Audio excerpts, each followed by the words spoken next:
राष्ट्रवादी अजित पवार गटाचे बुलढाणा जिल्हाध्यक्ष ॲडव्होकेट नाझीर काझी यांना विधान परिषदेसाठी उमेदवारी न दिल्याने जिल्ह्यातील राष्ट्रवादी काँग्रेसच्या अनेक पदाधिकाऱ्यांनी पक्षश्रेष्ठींकडे आपल्या पदाचे राजीनामे दिले आहेत.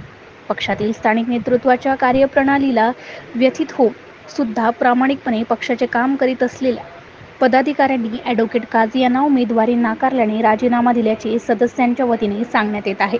राष्ट्रवादी काँग्रेस अजित पवार गटाचे बुलढाणा जिल्हा सरचिटणीस जावेद शेख हातम यांच्या नेतृत्वात असंख्य कार्यकर्त्यांनी आपल्या राजीनाम्याचे पत्र वरिष्ठांकडे पाठवले आहे.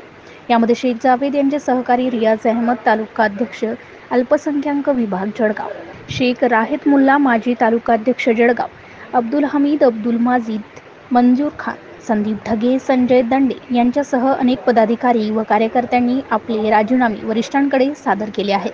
MCN न्यूज मराठीकरिता अर्शद इक्बाल, जळगाव.